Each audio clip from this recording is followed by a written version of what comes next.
Olá, bem-vindo ao canal Mormonismo Sem Censura. Meu nome é Marcelo Ribeiro e estamos mais uma vez aqui para falar um pouco sobre a história, doutrina e práticas da Igreja de Jesus Cristo dos Santos dos Últimos Dias. Hoje eu tenho uma convidada especial aqui para falar com vocês, mas já eu anuncio quem é. Antes da gente chegar nesse ponto, eu queria só pedir mais uma vez o apoio daqueles que me assistem aqui para apoiar o canal financeiramente, né? A gente começou essa prática muito recente, tem já criado alguma polêmica, a gente acha que eu estou querendo ficar rico. Com 5 mil seguidores, eu acho que vai ser muito difícil, a não ser que eu funde uma igreja e comece a eles terem que pagar 10% da renda. Se eu não fizer isso, eu realmente não vou enricar disso aqui, pessoal. É só mesmo uma forma de demonstrar aí o apoio, a gratidão e para até passar para mim qual a importância desse material aqui para vocês. Tá legal?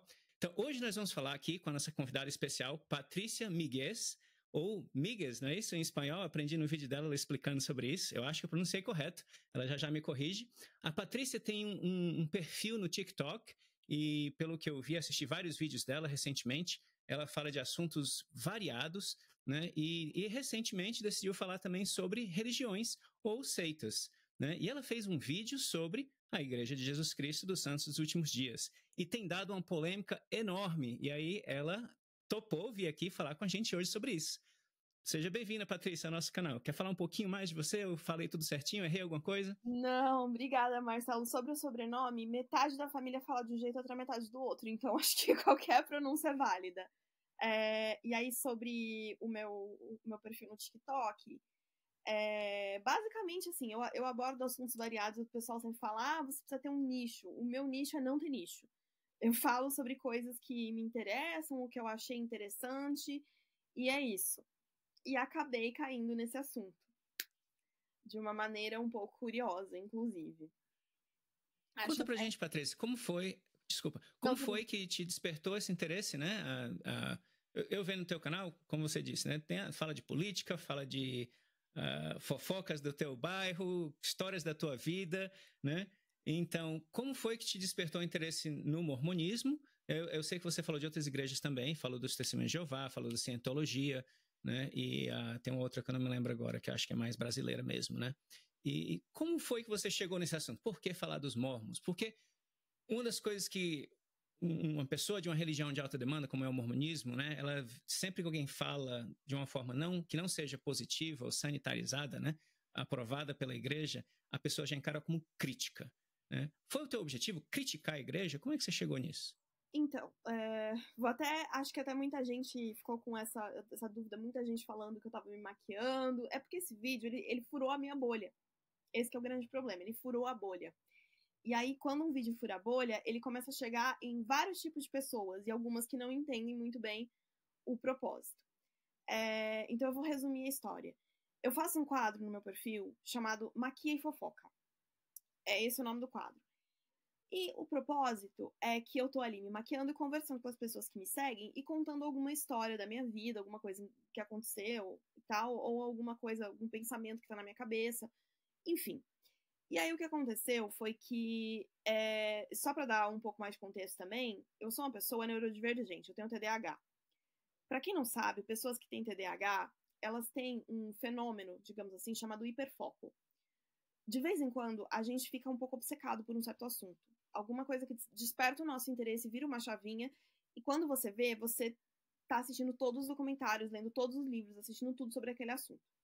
Isso já aconteceu comigo com vários assuntos. Eu até tenho um vídeo sobre isso em que eu falo, já aconteceu, eu já fiquei obcecada pela Coreia do Norte. Normalmente são os assuntos mais aleatórios possíveis.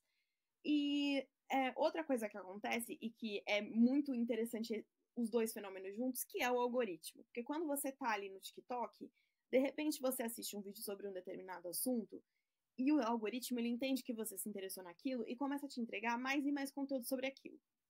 E assim, eu já tinha uma noção sobre toda a questão da igreja mórmon. Eu tenho, inclusive, desculpa, uma vizinha que é ex-mórmon, que é outra parte interessante que eu não mencionei no vídeo. Tô contando aqui isso pela primeira vez. Mas o algoritmo do TikTok, ele começou a me indicar vídeos de Testemunhas de Jeová. E eu acabei fazendo até amizade com algumas dessas pessoas. Hoje em dia eu sigo mutuamente alguns ex-TJ, a gente conversa e tal. E aí eu fiz um vídeo contando o fato de que eu estava assistindo os vídeos deles e que eu estava interessada no assunto, mas foi basicamente isso. Eu falei, olha, eu comecei a assistir os vídeos deles e eu fiquei um pouco chocada sobre como a vida deles é pesada. E aí acabou que eu fiz esse vídeo comentando esse assunto. Óbvio que não querendo desacreditar os relatos deles, eu ouvi os relatos deles, mas eu fui atrás das informações para confirmar. Eu vi que a Associação das Testemunhas de Jeová estava sendo processada em âmbito judicial, né, em vários países pelo tratamento desumano, então eu confirmei as coisas que eu estava falando e eu fiz esse vídeo.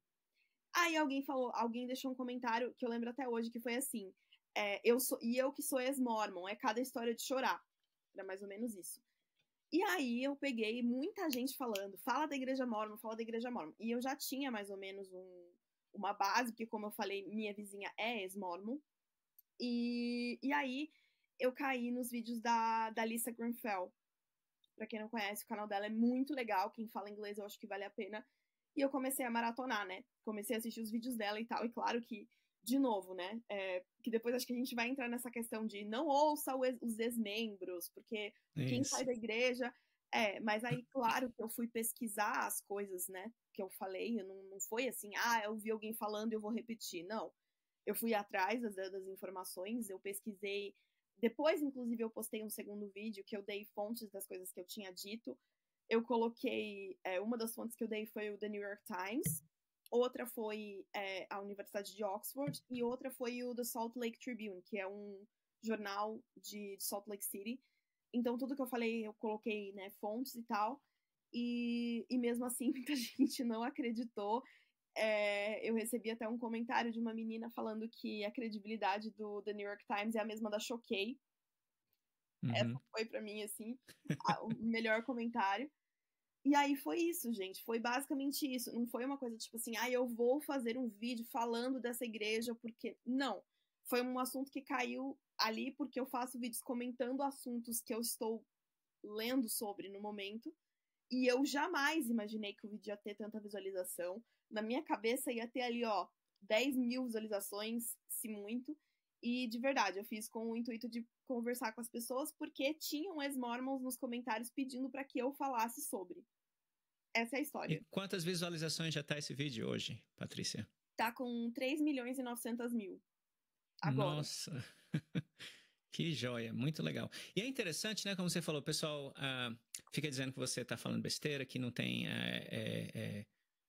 que não tem fundamentação, né, e tudo. Porque eu vou deixar o link, né, para o teu perfil aqui, para o pessoal poder assistir, para esse vídeo específico aqui na descrição do vídeo. E é interessante que a forma como você vai falando é bem descontraída, como você disse, você está se maquiando, olhando no espelho, né? Então, para quem não conhece, e especialmente para quem se sente atacado, já vê logo, esse é um irresponsável, está falando um monte de bobagem aí, nem olhou direito, não pesquisou. Mas eu assisti, eu vinha dirigindo, né, de Utah para casa, passei mais de 2 horas na estrada e o tempo todo eu vi no vídeos teus, né, de vários assuntos, para conhecer um pouco melhor o teu canal, teu perfil, teu conteúdo. E uma coisa que me admirou muito, assim, é o nível de inteligência com que você aborda os assuntos. E você vê que você, embora esteja falando ali de uma forma descontraída, sem aparentemente não estar olhando em anotações nenhuma, mas o conhecimento está todo lá, né? Você já pesquisou, você sabe a fundo e você usou terminologias que alguém que não é membro da igreja, como você falou, investidura sobre o que acontece no templo. Quem não é da igreja não conhece essa palavra, não conhece esse termo. Né? Garments, endowments, você fala terminologias que demonstram claramente que você entende do assunto, né?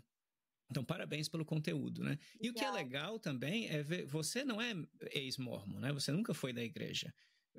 Pelo que eu entendi, você não tem nada contra a igreja em particular, né? Especificamente. Você apenas estudou o assunto e com a tua visão de quem não é da igreja, algumas coisas parecem estranhas ou bizarras, como você diz, né? E essa é a tua opinião, entendeu? E o que é interessante é que um membro se dói com isso, né?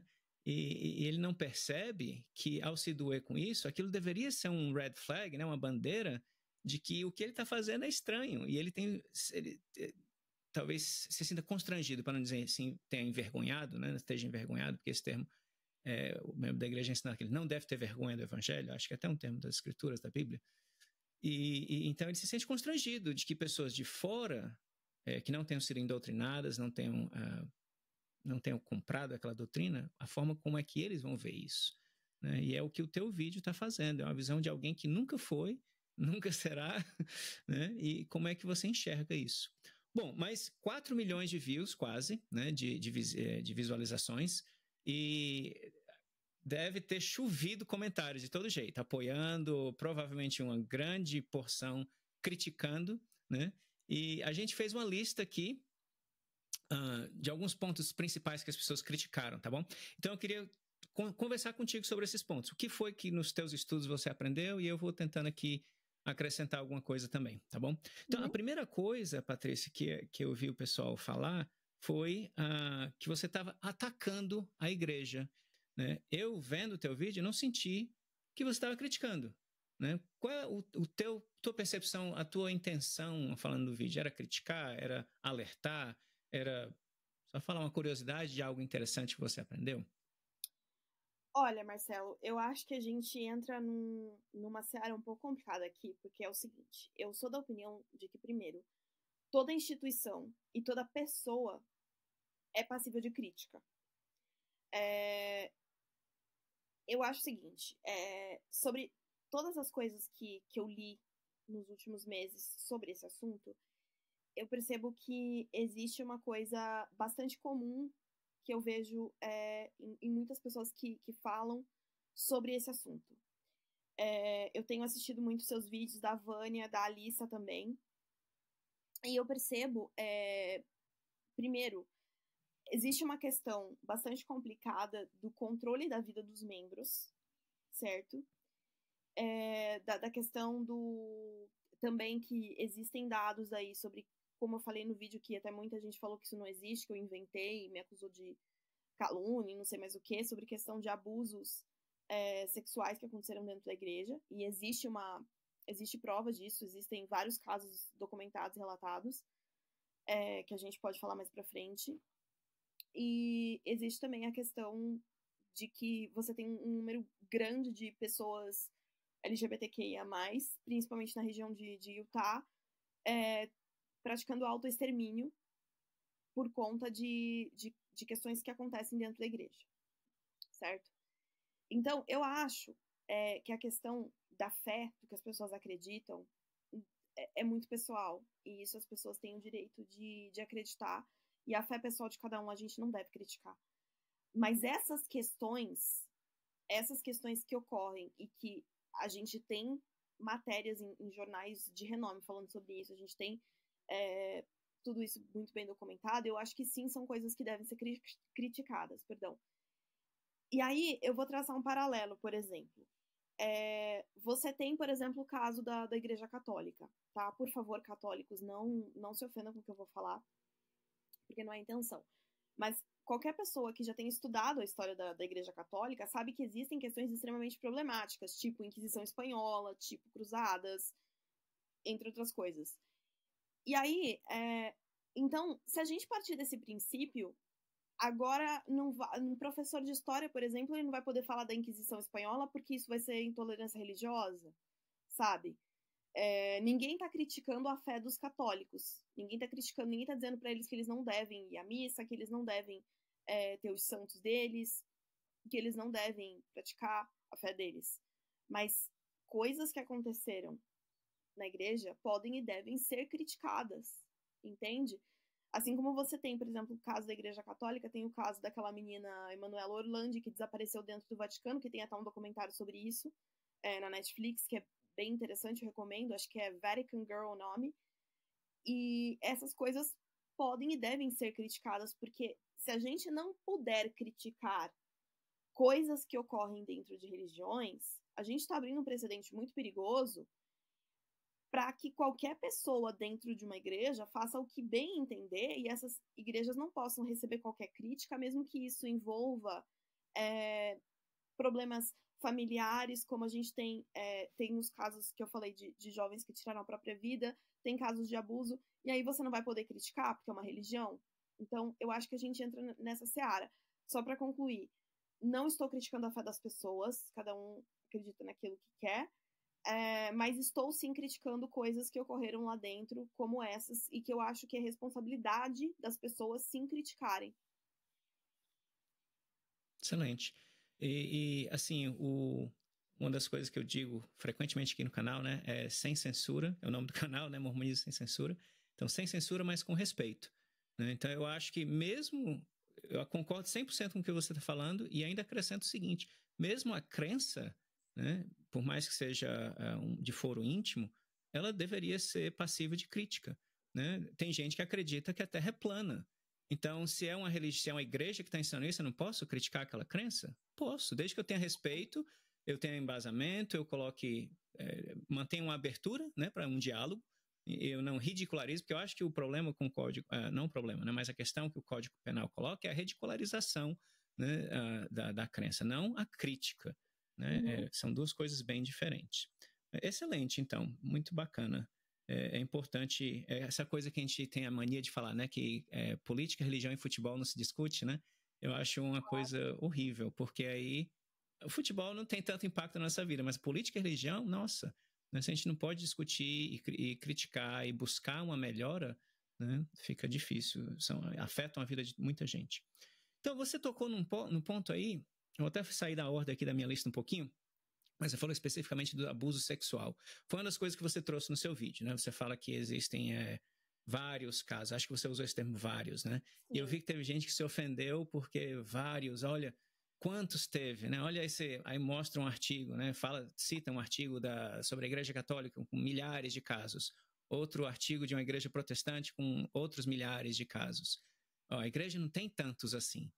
Então, peraí, o que é vários? E quando é que a gente acha que é muito, então? Um caso de abuso é demais? 2, 3, 100? Precisa chegar a 1000 para a gente achar que tem um problema? Eu acho que um caso de abuso já é um demais. É um a mais do que o que deveria ser, né? Qual foi o que você aprendeu sobre isso? Dentro da igreja Mórmon, como é que é tratado? Como é que é tratado? Quais são as coisas que a igreja faz que, de repente, facilitam que haja abuso ou que ela usa para prevenir, que ela tenta prevenir? E quando acontece, qual é a atitude da igreja em geral? O que você aprendeu em relação a isso? Eu vou falar aqui, deixando claro que isso não é a minha opinião, são coisas que eu encontrei na internet. Aqui, em momento algum, estou dando a minha opinião sobre esse assunto, tá? A única coisa que eu vou dizer que é minha opinião é que eu concordo com você. Já é demais. E o fato de acontecer em outras religiões não é porque acontece em uma que é aceitável acontecer na outra. Não deveria acontecer em nenhuma. Só uma pausa aqui, Patrícia. Só para esclarecer, né, para quem está assistindo, quando você fala que são coisas que você viu na internet, eu sei o que você quer dizer com isso, mas para esclarecer para quem talvez vai ter uma ideia errada, a gente não está falando aqui que você assistiu um blogueiro falar, que você viu um TikToker, né? Você olhou em fontes fidedignas, né? De jornais renomados, de universidades, né? De renome, não é isso? Isso. Não é assim, porque muita gente falou isso, porque você assistiu um blogueiro falando sobre isso, viu um ex-mórmon. Não, gente. São casos que eu tô falando que estão na mídia, né? Que coisas que apareceram em jornais de renome. Não é assim, tá num blog, não é isso. Mas, enfim, existe aqui um artigo até na Wikipédia, e antes que alguém diga que a Wikipédia não é fonte confiável, porque de fato não é, eu concordo, só que esse artigo aqui é muito bom porque tem todos os links para as matérias de locais confiáveis, né? Então, aqui você tem uma lista de casos em que houve algum tipo de abuso. Acho que um dos mais famosos, que é o caso do Joseph Bishop, que era um presidente de missão, se salvo engano, e eu esqueci o nome. Do Centro de Treinamento Missionários. Isso, do centro do CTM, né? Isso. Que cometeu aí um caso de abuso, acho que é o caso mais famoso, provavelmente, que saiu no Mormon Leaks, e foi, acho que em Provo, né? E é um dos casos aí mais emblemáticos que você tem.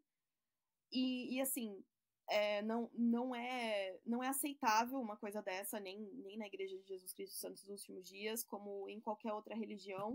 A gente condena isso em qualquer prática religiosa que possa ocorrer, na católica, na evangélica, não é uma coisa aceitável. E aí tem também um outro ponto que eu queria comentar, que é, inclusive, um protesto que houve em Salt Lake City, que foi um rapaz que eu esqueci o nome dele agora, me fugiu o nome, mas que é o rapaz que criou esse site Save LDS Kids. Uhum. Isso. Tô tentando lembrar o nome dele também, agora eu não consigo. Isso, Protect LDS Children, né? Tipo, proteja as crianças da Igreja dos Santos dos Últimos Dias. Que foi feito, inclusive, um protesto Foi entregue um abaixo-assinado e foi feito um protesto na frente da sede da igreja, em Salt Lake City, por conta das entrevistas que são feitas com membros menores de idade, às vezes com 12 anos, a portas fechadas. Uhum. E assim, chegou ao ponto das pessoas fazerem um protesto pedindo para que a igreja não aceitasse mais fazer essas entrevistas a portas fechadas. Eu não sei, assim, qual ficou a posição final dele sobre isso, mas, assim, o site ainda está aqui. É o protectldschildren.org. E tem aqui ainda, você pode assinar a petição, você pode doar dinheiro, e tem aqui uma parte em que você pode ver as histórias de pessoas que passaram por isso. Então, assim, eu acho esse argumento de, mas acontece em outras religiões, eu acho ele muito fraco, porque não deveria acontecer em nenhuma. Exato. Ainda mais na igreja mórmon, né, que se diz ser a única verdadeira, né, a única que tem direção direta de Deus, né, através do profeta e dos líderes e tal, inspiração pelo Espírito, etc, etc.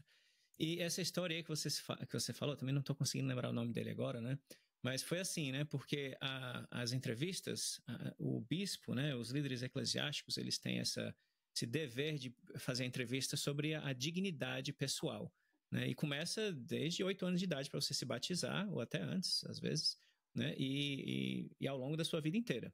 Então, existe uma série de perguntas, e uma delas é sobre a lei da castidade, né? Todo comportamento sexual, e não está falando só mesmo de ter relações penetrativas, etc. Tudo, desde... Tem palavra que a gente nem pode falar aqui, que senão corta depois do YouTube, né?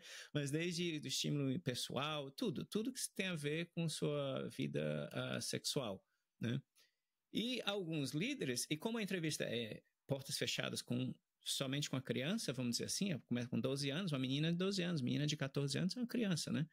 E alguns líderes abusavam disso, e se a criança tivesse feito algo que fosse visto como um pecado, né, ele se via no direito de perguntar detalhes. Quantas vezes, onde, que posição, o que foi que você usou, foi com quem, tudo está na mesa, poderia ser perguntado, né? Sem os pais lá, uma pessoa de autoridade falando com a criança que vê aquela pessoa como um líder, né? Então, abusos aconteceram nesse sentido. E a pessoa que você falou, que agora não lembro o nome, ele fez todo esse protesto para que a igreja exigisse ter um dos pais, né, ou um responsável, um adulto responsável por aquela criança, poder estar lá, ter a opção de estar lá, porque antes não era uma opção, né? E aí ele fez um protesto, fez uma greve de fome em frente ao templo lá em Salt Lake, né? Apareceu na mídia, fez um estardalhaço grande. O resultado disso, ele foi excomungado da igreja por causa disso, e aí a igreja deixou baixar a poeira e mais na frente mudou a metodologia e implementou o que ele estava querendo que implementasse, né? E aí disse, não, a gente já vinha pensando em fazer isso, ia acontecer de qualquer jeito, não foi por causa dele, né? Então isso é bem típico, a igreja tem uma certa tradição de fazer isso. Então, como você falou, né, Patrícia, tem vários casos, sim, documentados, eu acho que eu sei até, eu vou colocar, eu acredito que é o mesmo link da Wikipedia que você olhou, eu vi também.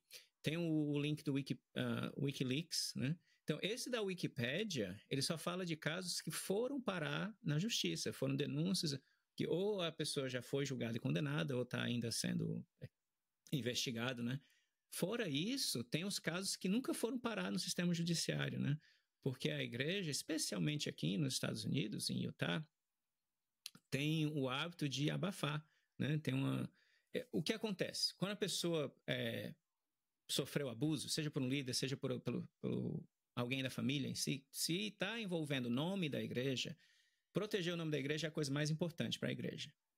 Proteger o membro é secundário, né? Se as duas coisas não se conflitarem, ótimo, o membro vai ser protegido também. Mas se houver um conflito, a igreja vem em primeiro lugar.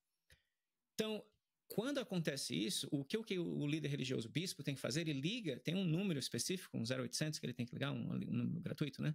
Ele liga para lá para receber aconselhamento do que fazer.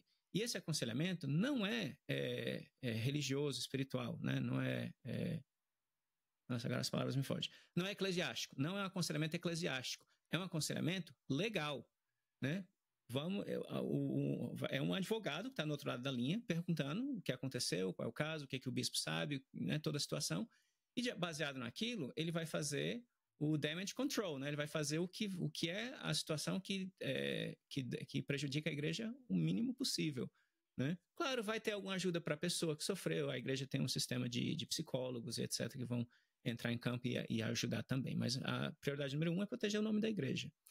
E aí algumas pessoas falam, mas isso é porque em alguns estados americanos você é proibido, o líder eclesiástico que receber uma confissão não pode levar aquela confissão para as autoridades. Isso é verdade, né? Mas existem lugares onde é permitido. E ainda nesses lugares, o conselho da igreja é do líder não se envolver. E muitas vezes não levar o caso para as autoridades, mas resolver ali só dentro da igreja. A pessoa vai levar um tapinha na mão, vai passar um período sem tomar o sacramento e depois está tudo ok. Talvez, vai ser excomungado, etc.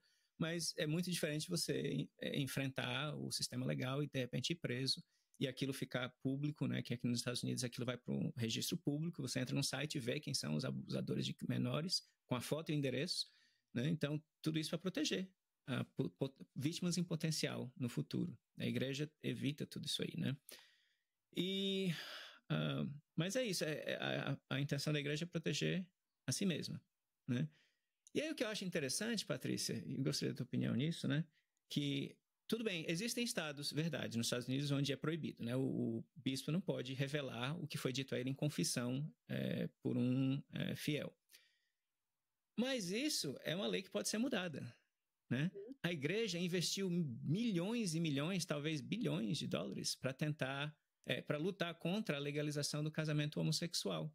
Ela fez lobby, ela chamou os membros, pediu para os membros escreverem para os membros do Congresso, senadores, deputados, aqui nos Estados Unidos. Por que a igreja não tem interesse em mudar a legislação onde ela não pode levar a confissão para as autoridades? E aí acaba esse argumento, né? Tudo que for confessado, as pessoas podem receber a proteção plena, tanto da igreja como do Estado. Mas a igreja não faz isso. Por quê? Né?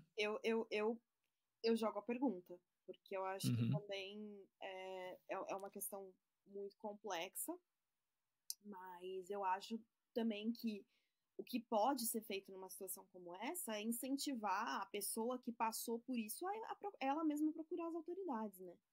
Porque se a igreja não pode ela fazer isso, falar, não, olha, essa pessoa disse que ela sofreu um abuso, então a gente não pode fazer nada, mas você pode incentivar a própria pessoa a buscar as autoridades, que é o que deve ser feito, né? Se sofreu qualquer tipo de abuso, você procura as autoridades. Eu acho que tem questões que passam do âmbito religioso e tem que ir para o âmbito legal. E esse é um desses casos. Eu acho que não... Na verdade, eu acho que nem caberia a igreja resolver isso. Eu nem acho que seja a responsabilidade da igreja. Não, claro, exceto em situações em que ocorra ali dentro, ou usando, né, o poder de líder. Mas eu acho que é uma questão que você chega para a pessoa e você fala, então, você vai lá e procura as autoridades para que a própria vítima faça isso. Só que, claro, aí já entra em outra seara também, né, que a gente sabe como mulheres, que 90% dos casos são mulheres, né, que passam por esse tipo de situação são desacreditadas, a vítima sempre é louca, e aquela história, né? Mas acaba que no fundo é isso. A própria pessoa Exato. tem essa liberdade. Então, eu não posso dizer isso, eu não sei como isso acontece, mas se a pessoa está sendo desencorajada a ela mesma a procurar, a gente tem um problema. Eu não estou dizendo que seja esse o fato, mas se for, é um problema. Exato. E eu já estou conseguindo ouvir as engrenagens na cabeça do pessoal que está ouvindo a gente. Falar, mas isso são falhas de indivíduos, né? A igreja em si não tem culpa, né? Mas a gente precisa parar para ver que o sistema estabelecido pela igreja favorece isso, né? É a entrevista em portas fechadas. No Brasil, as portas têm janelinha que você pode passar na frente e ver o que está acontecendo lá dentro. Nos Estados Unidos, nem todo prédio tem isso. Aliás, a maioria dos que eu vi não tem. Então está lá o bispo com a criança, a menina ou o menino, e fazendo o que ele quiser estar fazendo ali, uma figura de autoridade. O sistema da igreja prevê que aquele líder tem autoridade máxima sobre aquele indivíduo, né? O sistema da igreja prevê que é um pecado você criticar um líder, né? O sistema da igreja prevê essa linha com o advogado do outro lado dizendo para o bispo não ir para as autoridades, para não envolver o nome da igreja na história, né? E o sistema prevê a resolução da coisa toda dentro da igreja. Então, a pessoa foi abusada, o abusador fica em sigilo, ninguém fica sabendo que ele é um abusador. Às vezes ele é colocado de novo em situações onde ele tem influência com crianças, né, jovens. Então, é dado a ele mais a oportunidade de continuar. Houve escândalos imensos com a história dos escoteiros. Então, o sistema não está organizado para proteger o indivíduo. Né? Ele não tem os controles e os checks e balances em lugar para isso. Né? Esse é o problema. Então tá, acho que a gente já bateu nesse assunto bastante, né? É um problema que eu espero que a igreja venha resolver no futuro, né?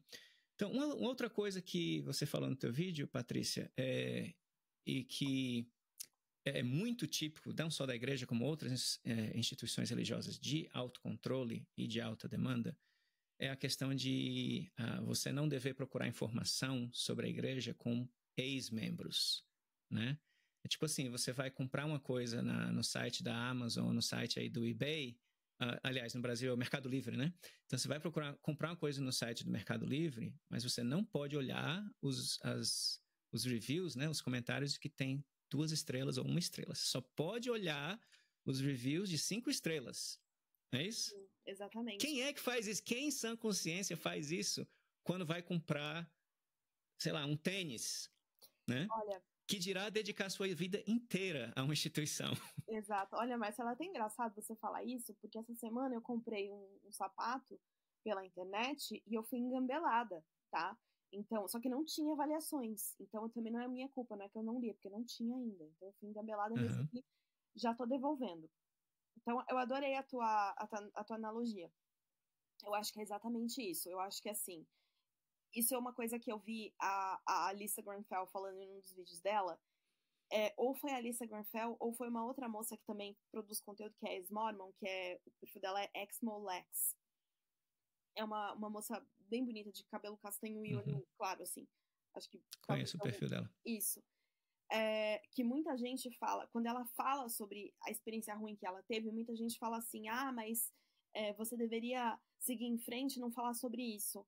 Só que as opiniões das pessoas, porque, assim, eu acredito que tenham muitas pessoas dentro da igreja que são felizes lá dentro, que quando falam que se sentem bem, que se sentem felizes, que se sentem maravilhosas dentro da igreja, estão falando a verdade, sabe? Eu acredito que possam ter pessoas com experiências muito positivas lá dentro, que têm a vida transformada. A gente não duvida disso. Só que, assim como em qualquer religião, tá? Não só na igreja Sud, mas em qualquer religião, tem pessoas que têm histórias de horror para contar. E porque a experiência da pessoa, a única experiência que é válida é a experiência da pessoa que está feliz lá dentro. Porque a gente está descreditando a experiência das pessoas que não tiveram, que não têm algo bom para falar. Então, eu acho que esse é o problema. É você querer calar a voz das pessoas que não tiveram uma boa experiência. E isso em qualquer religião. Em qualquer religião. Você pode falar, que saiu da igreja católica e não foi bom para você. Aí todo mundo fala, mas a pessoa saiu, ela tá revoltada. Não, às vezes ela não tá revoltada, ela só quer falar da experiência pessoal dela. E uma coisa que eu percebo, produzindo conteúdo pra internet, é que as pessoas, elas gostam de falar das experiências que elas têm, com qualquer coisa. Pode ser com um produto de maquiagem, pode ser com uma compra que ela fez, pode ser numa escola que ela estudou. E as pessoas, o ser humano, ele tem essa necessidade de falar sobre essas próprias experiências.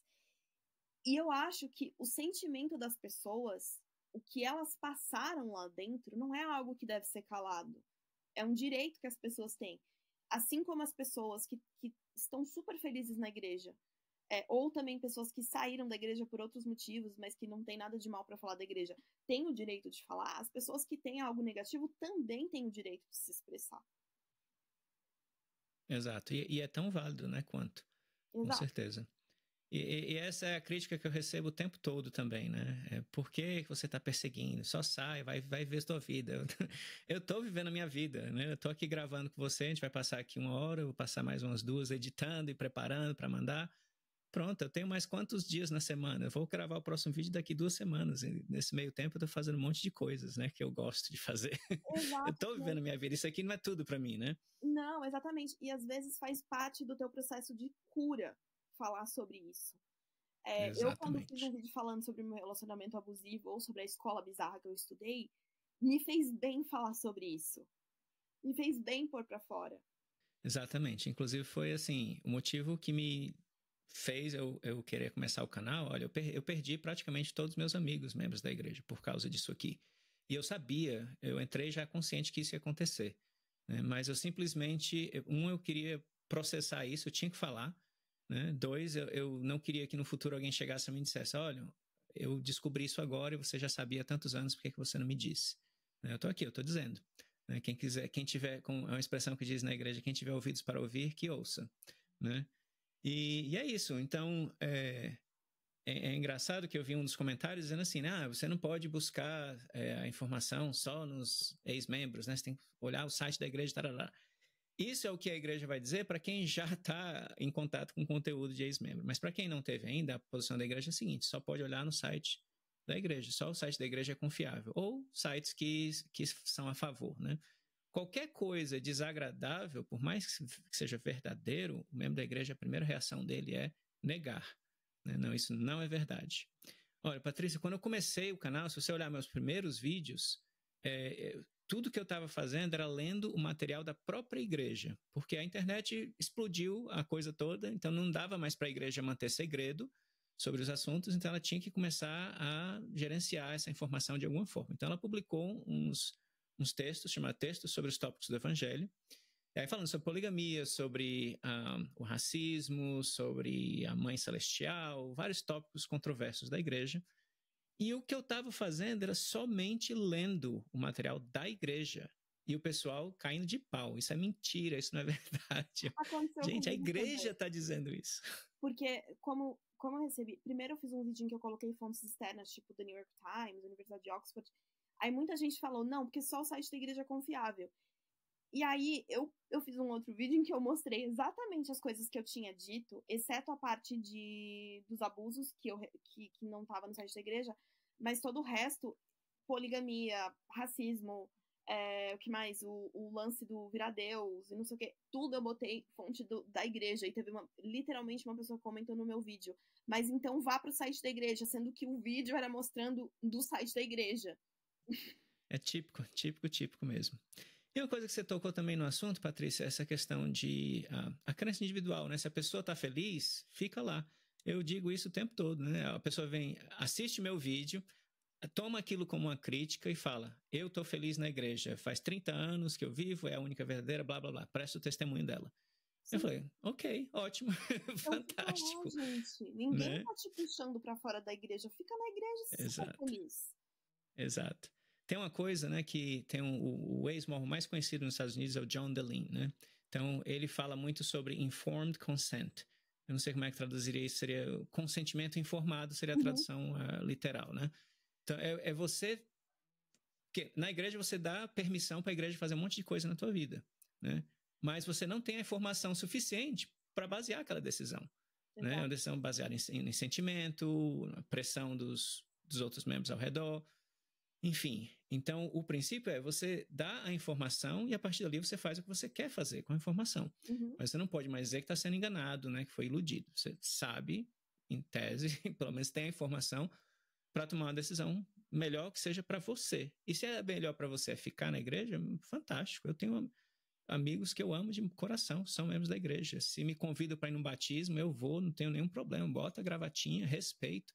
Assim como eu respeitaria um amigo, sei lá, judeu que me convidasse para uma cerimônia, seja qual for da igreja judaica, que eu não sei quais são, né? Mas eu iria. Se ele pedir, para participar, você vai ter que colocar aquele chapeuzinho. Tá, sem problema, entendeu? Isso aqui é para você, amigo, não é para mim. Eu tô aqui para honrar sua crença, entendeu? Então não tem nenhum problema com isso. Aí uma coisa interessante que eu vi alguém comentar é assim, né, que a maioria das pessoas dos membros da igreja estão lá, estão felizes, né? Os ex-mormons são pouquíssimos, ínfimos e barulhentos, né? Eu concordo que aqueles que têm uma situação que eles podem vir a público e realmente falar é pouca, né?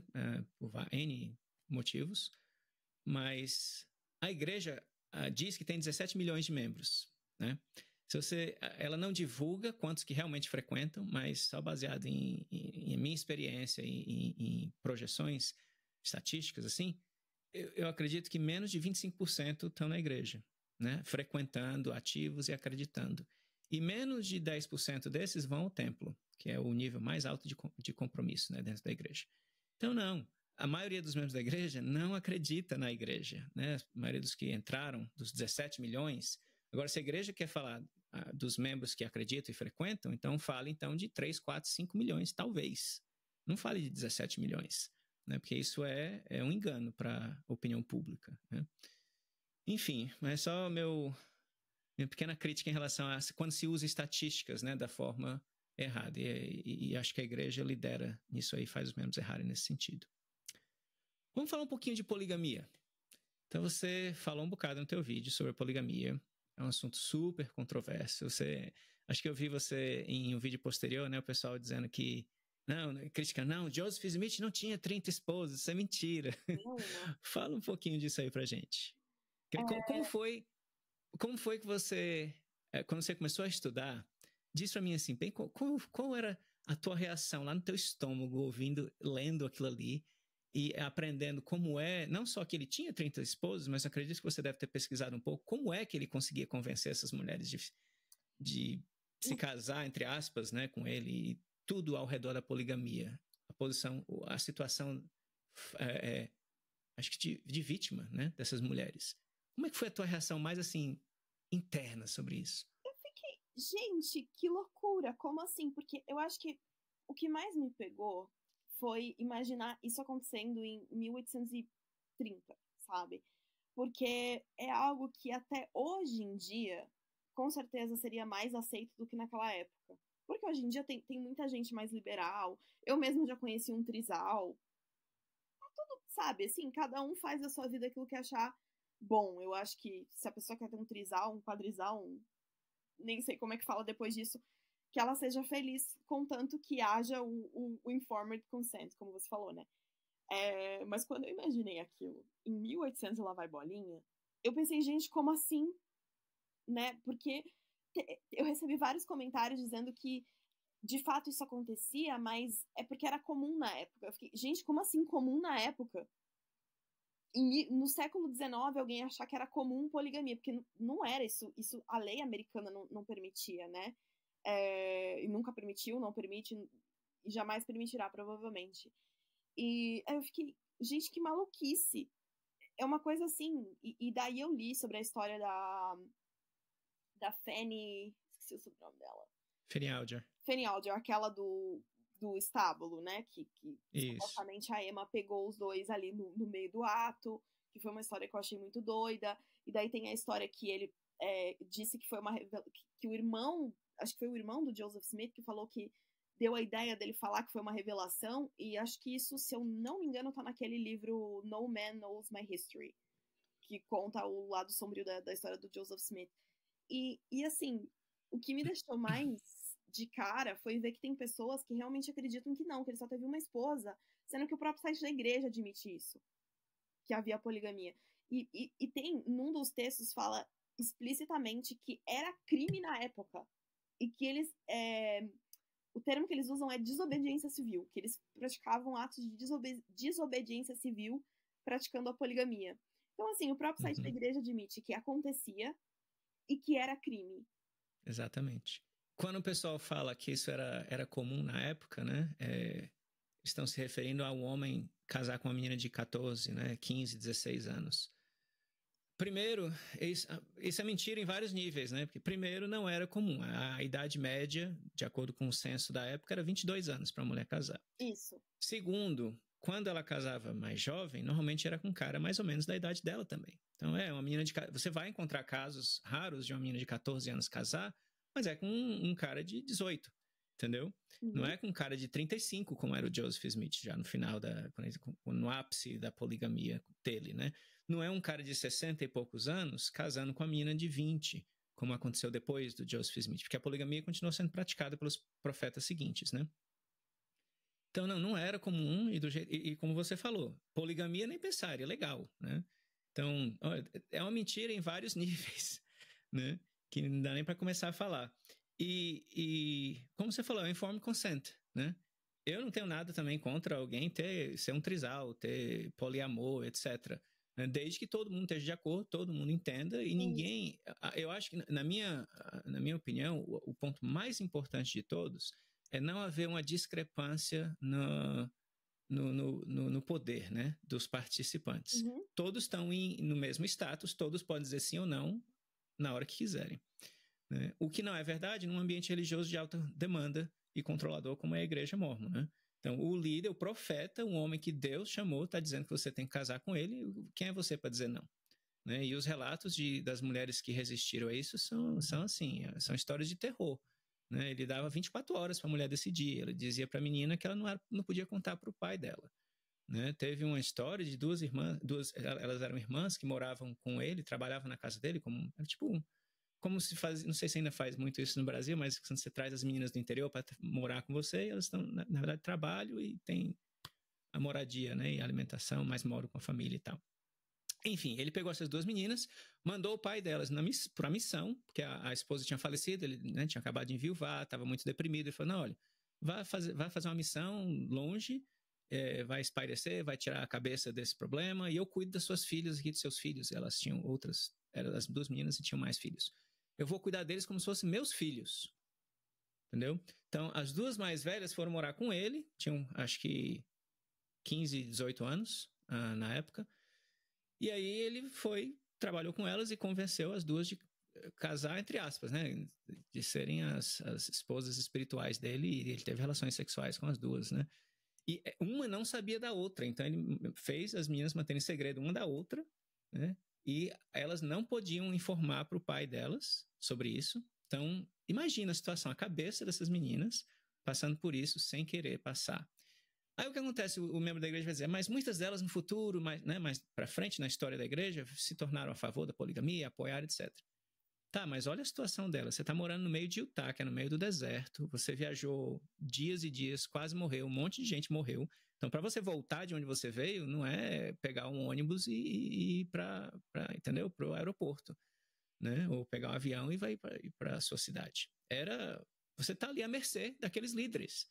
Né? Como é que você não vai se convencer de que aquilo tem que ser daquele jeito mesmo? Vai apoiar e vai para poder ficar nas boas graças, né, dos líderes ali na época. Era uma situação complicadíssima, como você falou, não é hoje, é 1830, entendeu? No meio do meio oeste, né? Você não tem recurso nenhum, você deu todas as suas posses para a igreja, começa por aí.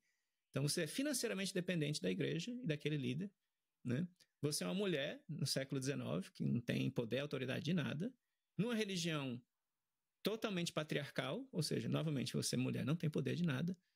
Né? Tem histórias de terror de mulheres que desafiavam Brigham Young, que é o profeta depois de Joseph Smith, e elas eram colocadas em exílio, né? Ele mandava essas mulheres para uma fazenda lá no meio do nada e elas se viram, umas vaquinhas lá, e você se vira. Não tem recurso nenhum para ela, entendeu? Então quem é que não vai obedecer numa situação dessa, né? Sim. E até defender em público.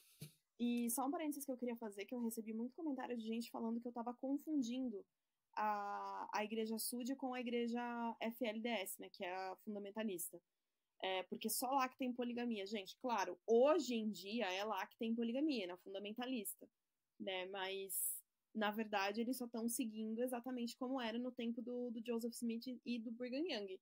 Mas assim, hoje em dia, mas lá no começo, não, né? No começo tinha poligamia. E, na verdade, eles só pararam com a poligamia por causa da questão legal dos Estados Unidos, que isso é outra coisa que eu falo no meu vídeo, né? Que eles teriam continuado com a poligamia. Eles só pararam por causa da questão que, se eu não me engano, foi quando Utah passou a fazer parte dos Estados Unidos. Teve um processo longo, a igreja, o governo americano passou leis proibindo, que nunca foi aprovado, mas aí passaram leis mais rigorosas, etc. Prenderam membros, e a igreja só parou mesmo quando o governo ameaçou confiscar os bens, né, da igreja. Enquanto as pessoas estavam sendo presas, não tinha problema, né? Tinha, mas não tinha. Mas começou a ameaçar tomar os bens da igreja, aí virou um problema maior, eles pararam. E aí um detalhe, não sei se você viu isso na sua pesquisa, né, mas... E até eu vi uma pessoa defendendo a igreja, criticando o teu vídeo, falando sobre isso, que é a igreja fez é chamado de manifesto, né? E tá na escritura Mórmon, no livro de Doutrina e Convênios, Pérola de Grande Valor, chama Declaração Oficial 1, né? Onde a igreja declara que não vai mais viver a poligamia. Na verdade, aquela declaração foi a segunda, porque eles fizeram uma, acho que 10 anos antes, dizendo que não iam mais fazer, mas continuaram fazendo escondido, né? Inclusive o profeta que fala que eu nunca ensinei, não ensino nada sobre isso, não incentivo, e até onde eu posso ver, eu vou fazer tudo para não viver isso, etc, etc. Ele mesmo casou com mais uma esposa durante esse período, entre a primeira declaração e a segunda, né? E aí vem a segunda e aí fala, não, agora é para valer, pessoal, realmente vamos parar. Agora entendeu? Foi assim, né? Mas isso o membro da igreja normalmente não sabe, o missionário não conta, porque ele mesmo não sabe, né? As pessoas que estudam a fundo a história da igreja dificilmente ficam, né? E quando ficam é por pressão social, que quando você tem a sua família inteira na igreja é realmente um fator. Eu conheço gente que não acredita mais em nada da igreja, mas mantém as aparências porque é advogado ou médico aqui onde eu moro e se for publicamente sair da igreja, vai perder os clientes. Ou conheço outros que não podem falar nada porque senão a esposa deixa o cara e vai embora com os filhos, entendeu? E isso acontece com uma frequência grande aqui nessa área. Às vezes incentivado pelos líderes da igreja, né? Porque na cabeça do membro da igreja o casamento ele é eterno, certo? Essa vida aqui é um período curto, né? Isso é um teste para o que vem para a eternidade. Então, se o seu esposo, sua esposa sai da igreja, eles não vão ficar com você para a eternidade. Então, para que eu vou passar meu tempo aqui com eles? Saio, vou procurar um outro que vai ser a pessoa definitiva. O que traz outro tópico sobre a poligamia, né? Então, uma outra defesa que eu vejo membros fazerem sobre o que você explicou sobre a poligamia é que não, a poligamia não era somente sobre sexo. Tomara que o YouTube não corte aqui um pedaço. Não era somente sobre isso, entendeu? E eu digo, correto, não era, né? A poligamia era sobre controle, né? Controlar as mulheres que participavam, controlar os homens que participavam também, porque agora eles faziam parte de um clube secreto, então se eles fizessem alguma coisa, eles não poderiam denunciar Joseph em primeiro lugar, porque eles estavam sujos do mesmo jeito, né? Fazendo a mesma coisa. Enfim, era muito sobre controle. É uma religião de alta demanda, de autocontrole, né? Como o Testemunho de Jeová, como a cientologia, né? O ponto principal é controlar as pessoas, né? Para elas fazerem aquilo que o líder quer que elas façam, que manda que elas façam. Um outro tópico que você aborda também, Patrícia, é o racismo, né? Outra coisa também que o pessoal, não, a igreja não é racista, tem líderes negros, quase 200 líderes do top, né, do mais alto escalão, tem uns 2 negros africanos, né? Então, ainda não há uma representatividade balanceada nesse sentido, mas a igreja não tem mais nada na igreja que não possa ser acessado por pessoas negras, né, de afrodescendência. Mas fala pra gente, o que você aprendeu sobre o racismo na igreja, como era, quando começou, quando parou? Diz aí pra gente o teu entendimento sobre isso. Então, eu tava lendo até algumas coisas sobre isso naquela CS Letter, que até, na verdade, até 78, né, os homens negros, digo homens negros porque mulher nunca poderia, sendo branca ou negra, não faria diferença a etnia, ter o sacerdócio, né? E aí, em 78, que isso foi alterado. E aí eu tava lendo sobre isso, e o rapaz que escreveu a C.S. Letter, ele fala que, por incrível que pareça, tem muito a ver com a construção do primeiro templo aqui no Brasil, né? Porque quando a igreja chegou aqui no Brasil, ficou essa questão, mas como é que a gente vai saber quem que é branco num país altamente miscigenado como o Brasil? Então, ali começou o problema, e acredito também que pela questão de leis dos Estados Unidos, né? que a gente estava nessa época ali no auge dos movimentos pelos direitos negros, das pessoas negras, né? Então, estava começando a realmente pegar muito mal, e aí foi alterada essa lei. E aí eu aproveito para fazer um desabafo aqui, porque o que eu recebi de comentário, que no vídeo eu falo claramente que até 1978 não era permitido o sacerdócio para homens negros. E aí muita gente falou, você é uma mentirosa, porque o meu bispo é negro. Eu falei, gente, pelo amor de Deus, eu estou falando que até 1978 não podia. Vocês não têm um calendário em casa? Dá uma olhadinha em que ano a gente tá. O pessoal desliga o lado. E você vê pessoas inteligentes fazendo esse tipo de comentário, Patrícia. Então não é porque a pessoa é burra, não. Entendeu? É porque para defender uma coisa que é tão importante para você como religião, membros da sua família, etc., você desliga, eu acho, uma chave da racionalidade. Isso. É impressionante. Então, esse tipo de comentário não é incomum, não. E uma coisa que eu vi também o pessoal defendendo, né, é que a igreja nunca... Primeiro, né, então, quando isso começou, foi em 1850, né, Brigham Young, Joseph Smith não tinha nada contra os negros, ele queria até selar uma pessoa negra na família dele. Ela foi selada mais tarde como serva de Joseph e Emma, né? Então ela foi selada dessa forma. E ela nem pôde entrar no templo. Então alguém foi lá e a representou para ela ser selada, a Joseph Smith, como serva da família. Mas enfim, então Joseph Smith não tinha nada contra os negros, né? Então começou com o Brigham Young. Você tem que entender que na época os Estados Unidos era um país racista, etc, etc. Gente, mas... Então, deixa eu entender isso. Você está falando que um profeta de Deus, que em teoria, na crença mormon, recebe revelação direta de Deus... Então ele não prestou atenção na revelação, né, que era para ter recebido, ele fez a cabeça dele. Ok, aliás, eu acho que tudo que vem de qualquer igreja é da cabeça do líder, né, não vem nada de Deus. Mas isso é um parênteses aqui. E aí a pergunta óbvia que vem para mim depois disso é, então, e hoje? O que é que o líder de hoje está ensinando como sendo a palavra de Deus? Na verdade, é o preconceito da cabeça dele. A igreja tem uma posição muito forte com relação aos homossexuais.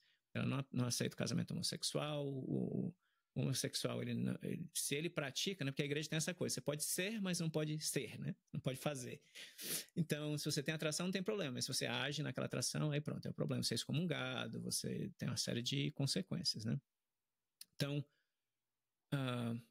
e se essa orientação é da cabeça preconceituosa do líder atual, em vez de ser de Deus? Eu vou ter que esperar um novo líder mudar de ideia, ou eu posso hoje, como membro da igreja fiel, ter uma revelação pessoal que a igreja preza muito, que vá contra aquilo ali? E eu, de repente, a minha opinião é de que a igreja está errada. O membro da igreja não pode fazer isso, né? Então, mas eu estava falando isso porque, sim, então porque na época a igreja, os Estados Unidos era racista e os líderes estavam envolvidos naquele tipo de sociedade, né? E se fala também que a igreja nunca teve congregações segregadas, né? Você falou, e é o tópico mais abordado, é a questão do sacerdócio, né, para os negros, que é o poder e a autoridade de Deus dado para os homens dentro da igreja. Mas existe um outro ponto que não é muito falado, é que os negros eles não podiam entrar no templo também, né? Acho que você abordou, porque era a questão, foi o templo, né, do Brasil que foi um dos catalisadores para isso. Mas entrar no templo para o membro da igreja é fundamental. É ali que você faz ordenanças sagradas dentro do cânone mormon, né, a crença da igreja. Ordenanças sagradas sem as quais você não pode entrar no céu. E a definição de céu na igreja é diferente do que um católico pensa, né, sobre céu. Então, você só pode atingir o nível mais alto das bênçãos de Deus se você entrar no templo, e os negros não podiam. Então, você entrava numa congregação dentro do templo, que é uma coisa mais seleta, né? Não é como você explica isso no teu vídeo, não é como a capela, que você pode ir, qualquer um pode entrar. No templo tem requisitos muito mais restritos, né, para entrar.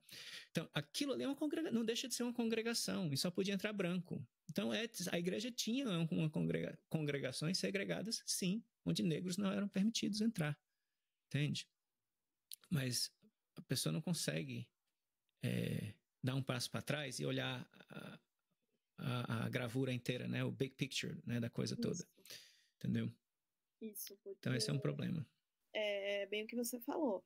Porque se é revelação de Deus, então Deus é racista. E eu não acho que Deus é racista.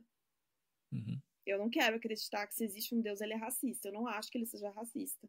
Então, se o que disseram era revelação, estão dizendo que é revelação de Deus, então talvez não seja revelação de Deus. Aliás, muito provavelmente não seja. E aí o membro da igreja vai dizer para você, né, Patrícia, olha, se você tem dúvida, então pergunta a Deus e ele vai te dar uma resposta, né? É isso que o membro da igreja é ensinado, né? Se você tem dúvida sobre poligamia, sobre racismo, sobre a posição da igreja hoje com relação aos homossexuais, qualquer coisa que você tiver dúvida, você tem o privilégio de orar e perguntar a Deus e receber uma resposta individual. O problema é que, se essa resposta contradisser a posição oficial da igreja, então você tem que. Então não veio da fonte correta, ou veio da sua cabeça, veio de Satanás tentando te enganar. Volte lá e pergunte de novo, até você ter a resposta que você tem que ter. Então, complicado aí, né? Você não tem mesmo essa autonomia. Você acha que tem a autonomia de perguntar e receber uma resposta individual, mas não. Se aquela resposta for contra os líderes, a resposta está errada. Aí vem um tópico super sensível, né, que você abordou, você mostrou até imagens no seu vídeo sobre o templo, né? Então, um grande debate, né? O templo, o que acontece no templo é secreto ou é sagrado? Né? O que você acha disso, Patrícia? Tem diferença?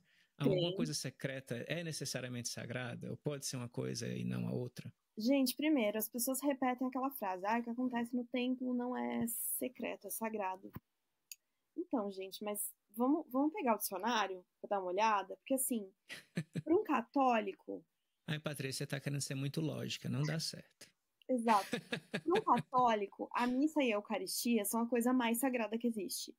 Para um muçulmano, as 5 orações do dia e o momento que ele tem a oportunidade de fazer a peregrinação do Hajj são a coisa mais sagrada. Para um judeu, se eu não me engano, 3 orações que eles fazem por dia e as sinagogas são os lugares mais sagrados. E por aí a gente vai. Para um umbandista, a gira é a coisa mais sagrada que tem. E todas essas coisas eu posso filmar.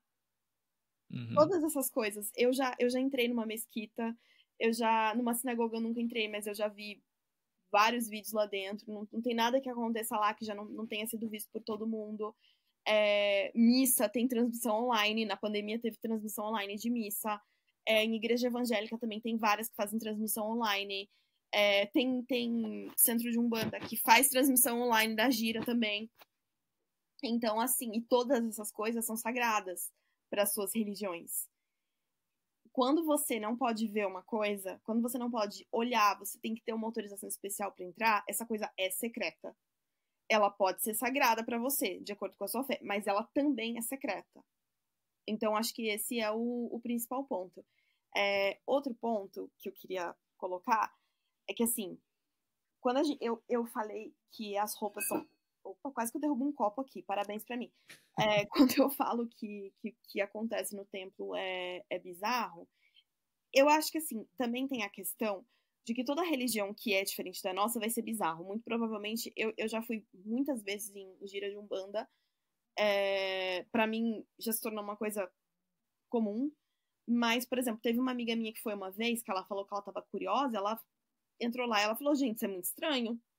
Tá tudo bem, pra ela é estranho, assim como pra mim o templo da igreja Mormon é muito estranho, sabe? Porque não é algo que eu cresci, não é algo que eu tô inserida.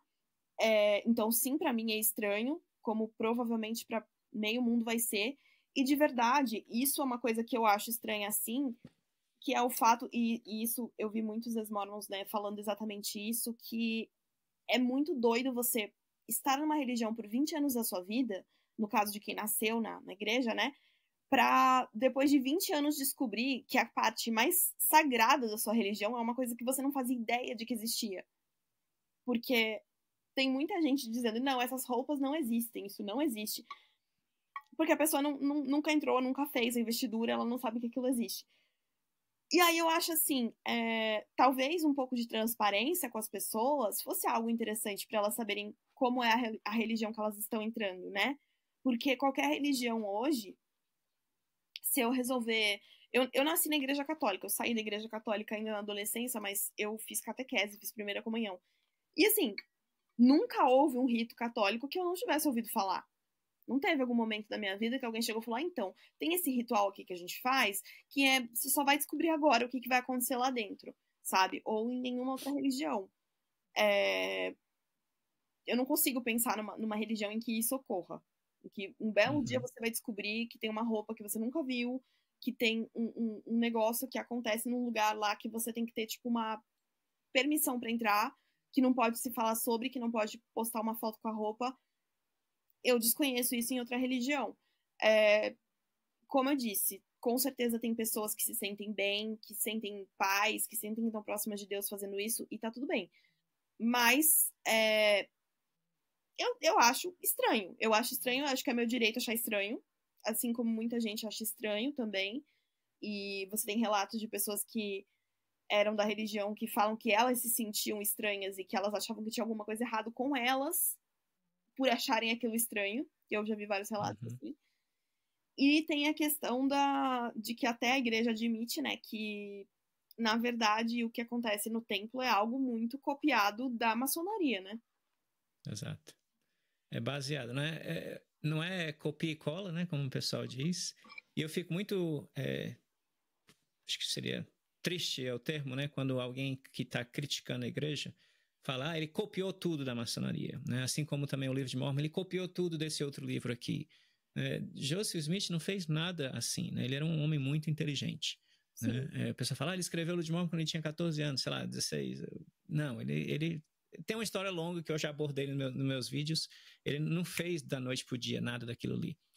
E a maçonaria, aliás, os rituais do templo, é um outro exemplo disso. Ele entrou para a maçonaria, ele aprendeu os símbolos, sinais lá, os toques, aperto de mão, etc. E reinterpretou aquilo.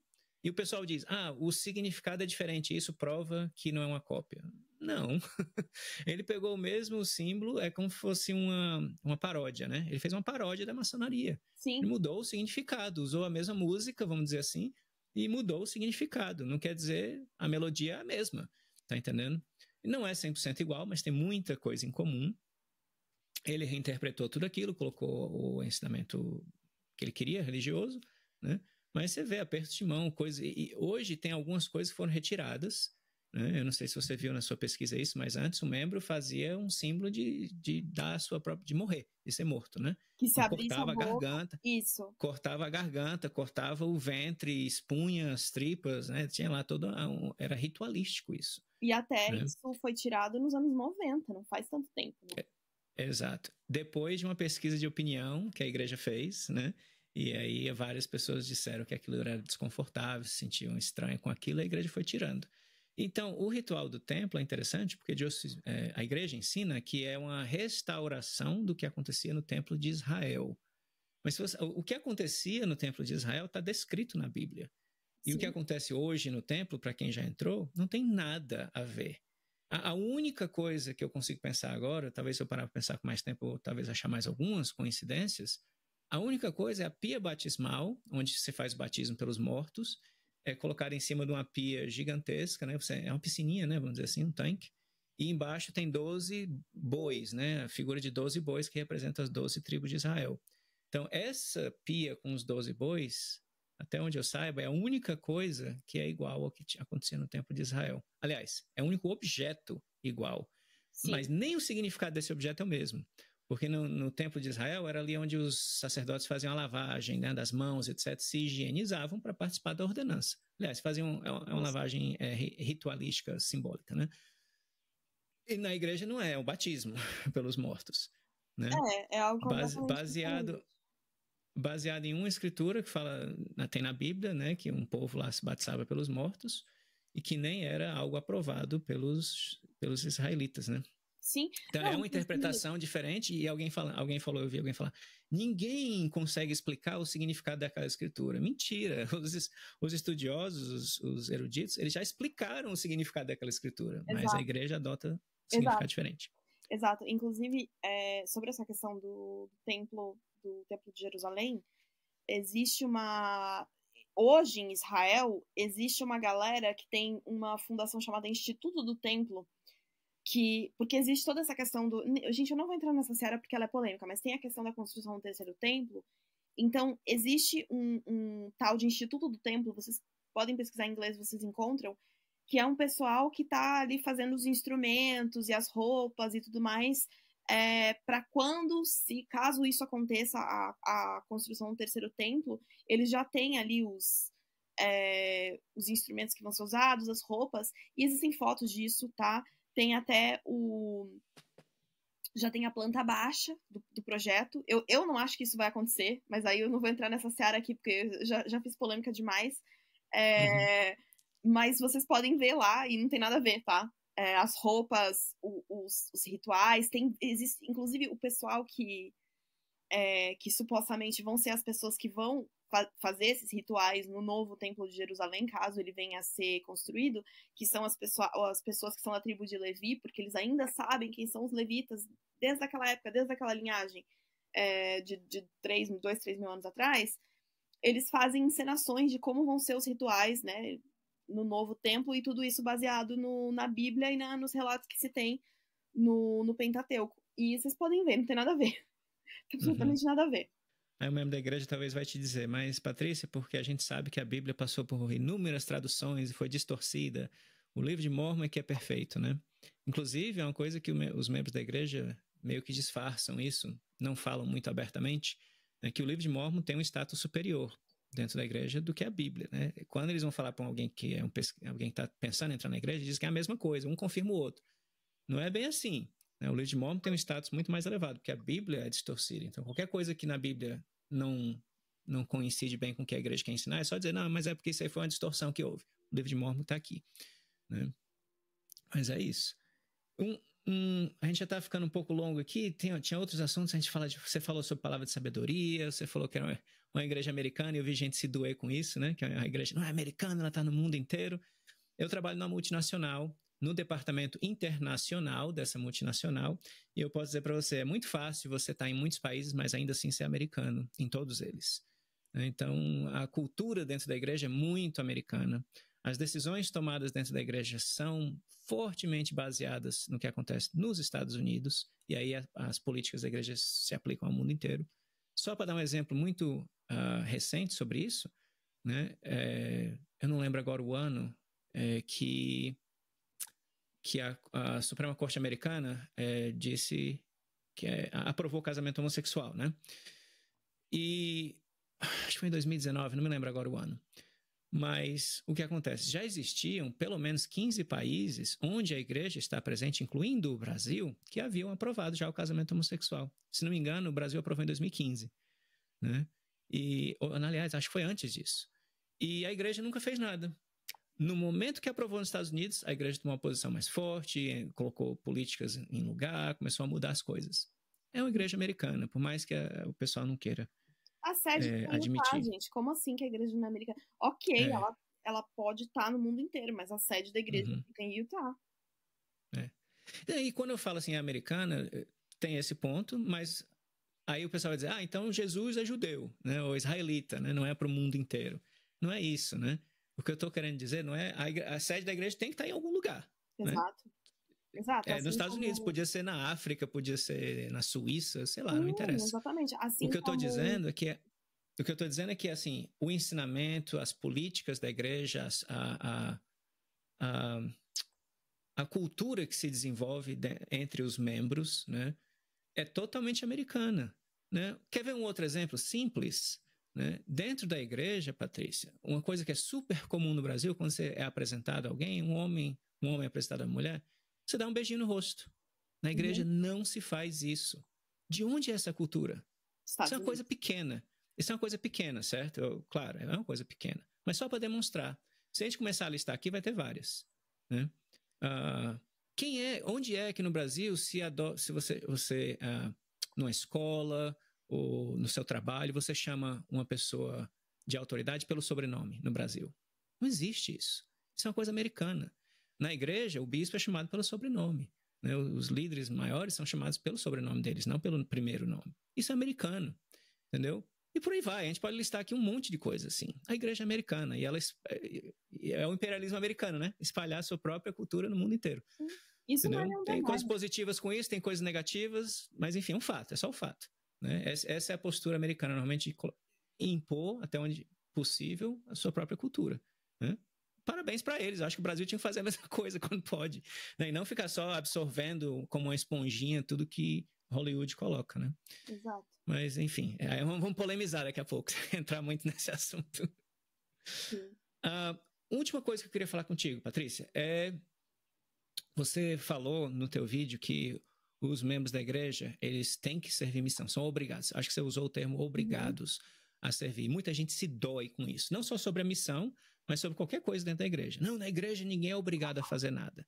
Você não é obrigado a pagar dízimo, você não é obrigado a ir para o templo, você não é obrigado a ir para a missão, né? O que você acha disso? A igreja obriga as pessoas ou não? Bom, de novo, eu não vou dar a minha opinião, eu vou falar o que tá no site da igreja.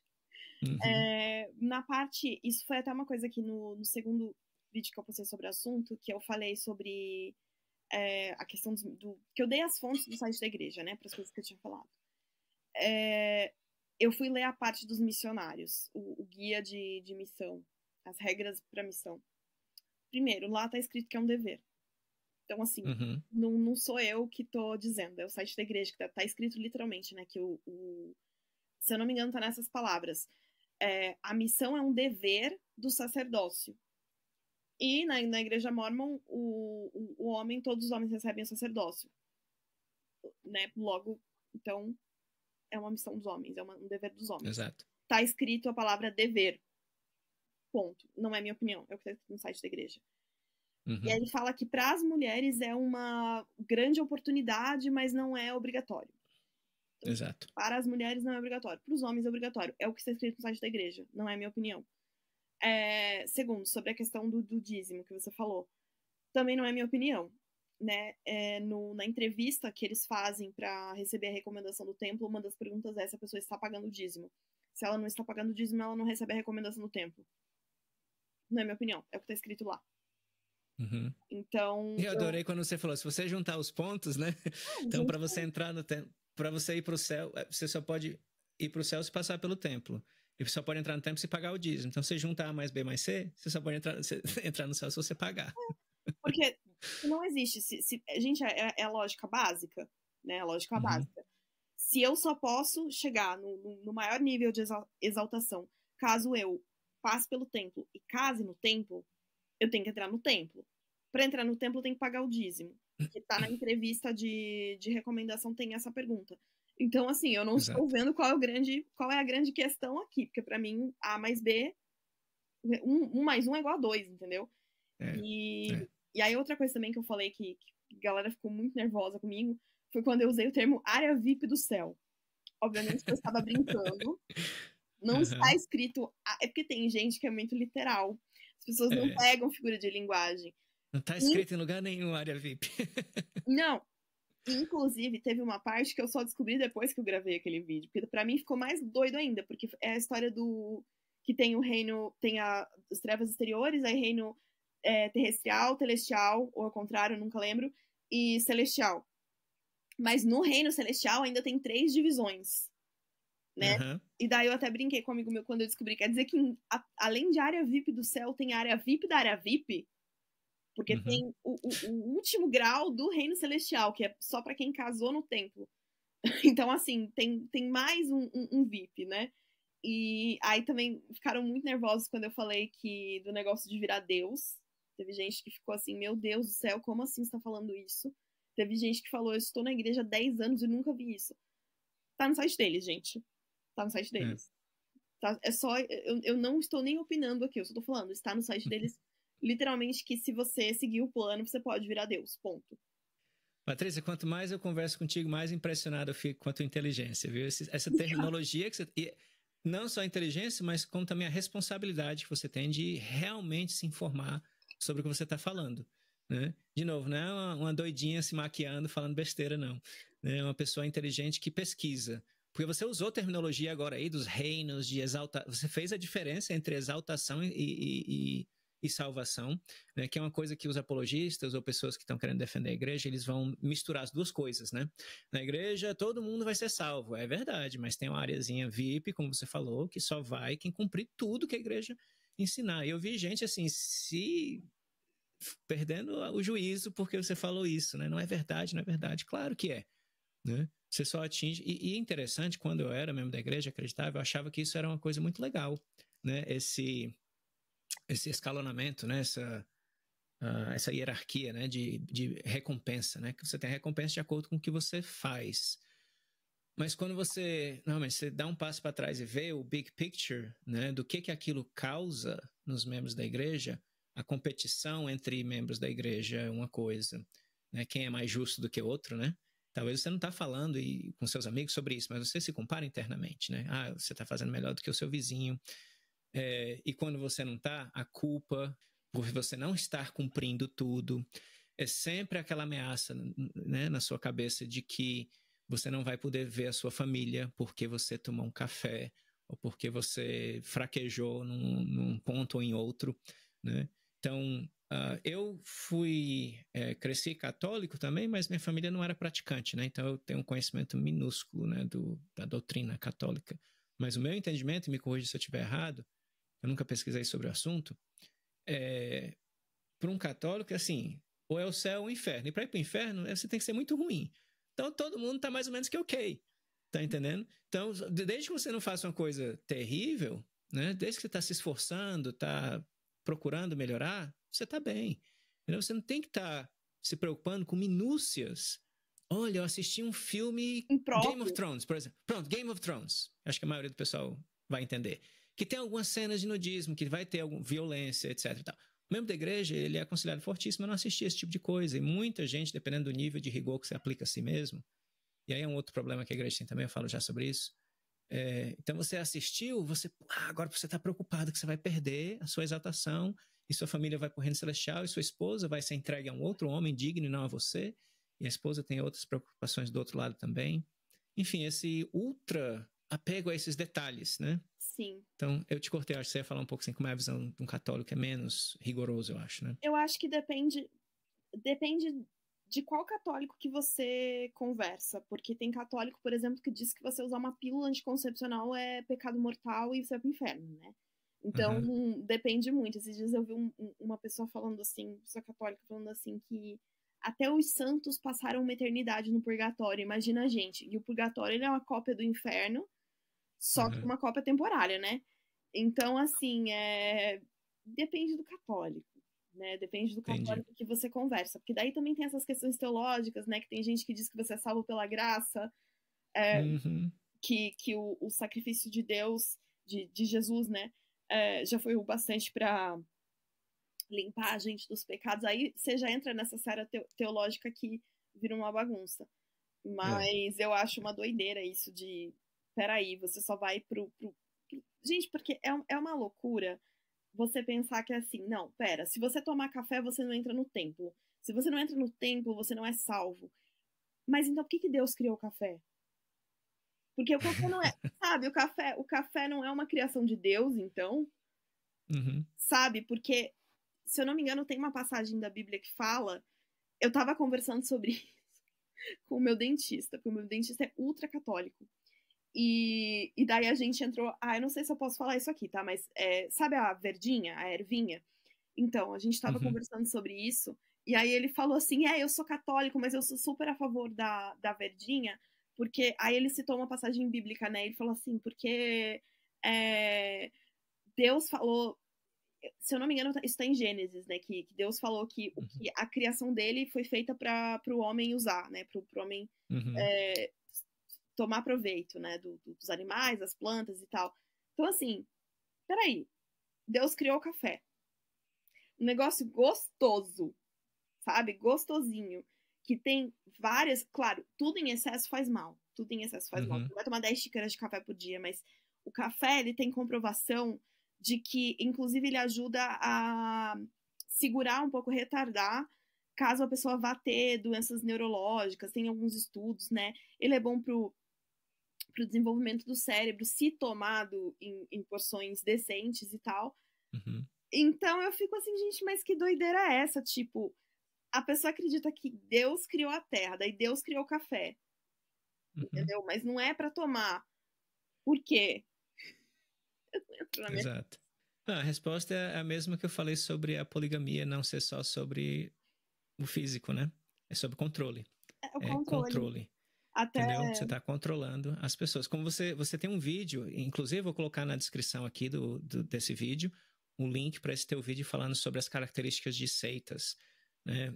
Eu sempre fui muito resistente, ainda sou, né, de chamar a igreja de seita, mas só por um motivo. Não é porque eu não acho que seja, não. Né? É porque, inclusive o Steven Hassan, que você baseou aquele vídeo, né, no conteúdo dele, ele deu uma entrevista no Mormon Stories, que é o John DeLink. Então, quando o John DeLink, ele estava tentando a todo custo fazer o Steven Hassan chamar a igreja de seita, né? E ele não chamou. E ele explica, né? Ele diz, quando você usa esse é um rótulo que carrega um peso emocional muito grande para aqueles que estão dentro da seita. Primeiro que ninguém nunca acha que está numa seita, né? Sim. Você nunca... Quem está não sabe que está. Não adianta, né? Você imagina uma pessoa que, sei lá, pensa qualquer religião que você tem certeza que é uma seita, obviamente não vai ser a sua. Inclusive eu fiz um vídeo falando sobre isso já. Pense em uma seita que você conhece, pergunte para qualquer pessoa daquela seita se eles acham que estão na seita. Não acham, e eles estão enganados, né? Então, enfim, por que você acha que você não está enganado, né? Quando você está dentro da igreja. Mas, enfim, ele fala que esse rótulo tem uma carga emocional muito grande quando você usa ao conversar, porque o Steven Hassan, ele é um terapeuta que ajuda as pessoas a saírem de seitas. Né? Então, se ele chegar para um cara e disser para ele, ou para uma mulher, essa religião que você está é uma seita, pronto, já ergueu um muro e a pessoa não vai ouvir o que ele tem a dizer. Então, ele diz que ele é muito cuidadoso e receoso ao usar esse rótulo. Você não precisa ter esse receio porque o teu público não é o membro da igreja, né? Exato. Eu tenho mais porque o meu público é da igreja. Muitos que estão assistindo são aqueles que estão no processo de descobrir essas verdades e de despertar. Então, se eu começo a chamar de seita, aí vai erguer esse muro que vai impedir a pessoa de prosseguir no aprendizado dela, né? Então, é só por isso que eu tenho esse receio, não receio, mas esse cuidado a mais, né? Sim, faz sentido. Mas o seu vídeo é excelente. E todas as características que você falou, e você não estava falando da igreja Mormon, você estava falando de igreja, de seitas em geral, e todas as características que você falou se aplicam à igreja. Né? Inclusive, eu tenho um plano de fazer um vídeo sobre isso, né? Mas enquanto eu não tenho vídeo, assista um vídeo da Patrícia, que é fantástico. Em 10 minutos, ela descreve o que é uma seita para você. Eu recomendo, se vocês assistirem o vídeo, eu recomendo que vocês procurem o modelo Byte na internet, porque eu não falei todas as características, porque são muitas. Eu falei, assim, as que mais me chamaram a atenção em relação a seitas que eu tive algum contato de estudo, mas eu acho que super vale a pena procurar. Tem um PDF no site dele, eu não sei se tem em português, mas tá em inglês, eu acho que é bem fácil de entender para quem não fala tanto, talvez até no tradutor você consiga traduzir se não fala inglês. Eu baixei o PDF em inglês e eu fui ticando ali. Eu acho que vale bastante a pena pesquisar. E a Vânia tem um vídeo, a Vânia Amor também tem um vídeo bem bom sobre o assunto. Sim, a Vânia é ótima também. Então, né, aí finalizando a gente divagou um bocado de coisa, né? Essa última pergunta era sobre os membros da igreja são obrigados ou não a fazer as coisas. Como você falou, em vários desses termos se usa o termo dever. Então, você deve fazer, né? A analogia que eu gosto de fazer nesse sentido é assim, né? Você é obrigado a pagar imposto de renda, né? Não. Se você parar para pensar, você não é obrigado. Especialmente nos Estados Unidos, tem como nem ser descontado imposto do seu contra-cheque. Tem uma forma de fazer isso. E você paga por conta própria, vamos dizer assim. O seu empregador não recolhe, né? Na folha. Mas, enfim, você é obrigado? Não. Qual é a consequência? Você vai preso, vão tomar tudo seu, entendeu? Você vai se ferrar. O IRS vai atrás de você. O IRS aí, ou o leãozinho aqui. Exato. Então, esse termo obrigar, eu acho complicado. Eu gosto do que você falou de dever. É um dever. Né? Se você não faz, tem consequências sérias. Né? Para o membro da igreja, se ele não faz, se ele não paga o dízimo, se ele não casa no templo, se ele não serve a missão, existem consequências sérias. Né? Uma outra analogia que eu gosto de fazer também é se um ladrão vem, coloca uma arma na sua cabeça, né? E diz, me passa tudo que você tem, você é obrigado a passar? Não. Você pode resistir e dizer, não vou dar. Né? Mas a consequência é séria, você vai levar um tiro e vai morrer, provavelmente. Na igreja, você vai morrer, e a morte física para o membro da igreja é muito menos significante do que a morte espiritual, que é eterna, né? Então, se você não fizer cumprir aqueles deveres que a igreja prescreve, você vai ter uma morte eterna. Então, no fundo, você pode escolher não fazer. Então, uma das pessoas que eu vi comentando sobre o teu vídeo, falando essa coisa que não é dever, que não é obrigatório, né? Ele fala, ele vai falar especificamente sobre a missão, né? E é engraçado que a pessoa fala as coisas inconscientemente, não percebe o que está dizendo, né? Então ele vai falando, tem gente que não vai para a missão porque tem um problema físico, é doente, não sei o quê. Tem gente que não vai, eu conheço gente que não foi porque tinha que servir no exército. Enfim. E ele fala, tem gente que decide desobedecer, né? De própria escolha. Olha aí. Então, quando a pessoa pode, não tem nada impedindo e ela decide não ir, é uma desobediência. Ou seja, ela tem que ir. Entendeu? A pessoa não percebe o que está falando, entendeu? E confirma o que você disse, né? E até que eu falei, também no vídeo eu falei que eles têm que ficar grudados o tempo inteiro, um missionário no outro, que eles mal podem falar com a família, esse tipo de coisa. Isso também tá no site da igreja, literalmente tá escrito, tem uma parte, assim, que eu fiquei pasma, que você só pode usar o celular se o outro missionário que tá designado com você puder enxergar a tela e ver o que você tá fazendo. Você não pode usar o celular sozinho, assim, não pode nem usar no banheiro o celular. Eu fiquei, gente do céu. Isso é um controle absurdo da vida de uma pessoa por 2 anos, assim, sabe? E eu confesso que depois que eu li, assim, essa parte, e eu vi o que é a missão, eu vejo os elders passando aqui, porque eu moro perto de uma capela. Não é, assim, na minha rua, mas é relativamente perto, então direto eu vejo os elders aqui passando perto de casa. Eu juro que eu tenho vontade de ir lá. Tipo, eu sei que não pode, mas eu tenho vontade de dar um abraço e um lanche, sabe? Eles estão lá de boa vontade, acreditando no que estão fazendo. Muitos, né? Alguns estão lá por pressão da família, etc. Mas a grande maioria acredita. Eu fui missionário e eu acreditava 100% no que eu estava fazendo, né? E como a gente falou aqui no começo, né? Tem gente que é feliz, tá feliz na igreja, fica lá, tá entendendo? Eu fui feliz na igreja por vários anos. O que aconteceu é que eu descobri que a igreja mentiu para mim. Isso para mim é inaceitável, né? Mentiu e continua mentindo para os membros, né? Não, ela tem aos poucos aberto mais a verdade porque foi forçada a fazer, né? Damage control nessa altura do campeonato. Mas se ela pudesse, ela ia manter isso em segredo, né? Uma coisa assim que eu fiquei apavorado quando eu vi o escândalo todo que houve, que a igreja tem um fundo aí de mais de 100 bilhões, né? Acho que hoje já deve estar 150 bilhões de dólares que ela gerencia. Isso é uma coisa, né? Entre as propriedades, esse fundo é só de aplicações na Bolsa de Valores.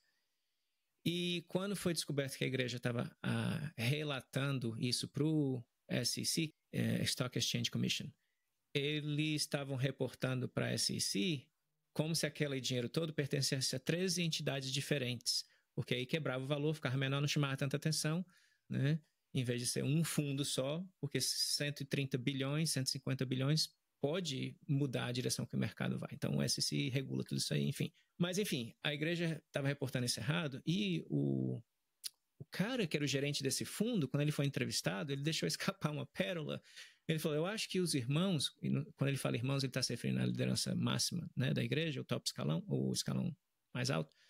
Os irmãos não queriam que os membros soubessem que a igreja tem esse dinheiro todo, porque isso poderia fazer com que eles pagassem menos dízimo. Entendeu? Então, aí você pode dizer, tá, mas é porque mas aí o membro pagando dízimo é um benefício para ele mesmo, porque é um mandamento, se ele não pagar, ele não vai para o reino celestial, etc. Mas tem o outro lado do argumento, que aí vai diminuir a receita da igreja, né? Então, a igreja, e aí o membro vai defender dizendo, mas é um fundo de reserva para o futuro, para uma necessidade, né? Olha, é um fundo de reserva que se a igreja deixasse de receber dízimo hoje, ninguém mais pagasse dízimo, só os juros, né, o rendimento desse dinheiro, das aplicações, etc., poderia manter a igreja eternamente e ainda ia crescer, né? Então, a igreja não precisa mais do dinheiro dos membros, né? Ela poderia dar liberdade. E existe uma citação antiga, né, de uma promessa que foi feita, que um dia chegaria o tempo em que a igreja não precisaria mais pedir dos membros contribuições. Esse dia chegou, mas é quem quer perder 8 bilhões de dólares por ano, né? Essa é a receita estimada. E aí muita coisa que a gente fala da igreja é estimado, né? Porque a igreja não é transparente, então a gente tem que estimar, porque ela não fala. Isso eu acho Entendeu? problemático também, porque eu acho que deveria haver uma transparência, né, para os membros. Afinal, os membros estão pagando, então, né? E teve uma matéria, eu não sei se é o mesmo cara que você está falando, mas, se eu não me engano, é um programa chamado 60 Minutes. E é um cara que trabalhou na parte financeira da igreja e que eu, salvo engano, foi o cara que soltou os documentos que estão no Mormon Leaks, que é um cara que ele foi, e desculpa ficar usando anglicismo aqui, mas eu não sei se é uma palavra em português para isso, que ele foi o whistleblower, tipo, soprador de apito, mas é a pessoa que Foi o joga, cara que né? denunciou, né? Eu não Isso. sei como é em português também. Eu também não sei Mas ele foi como. o cara que denunciou, é. Isso, que tá, né, tem uma entrevista com ele.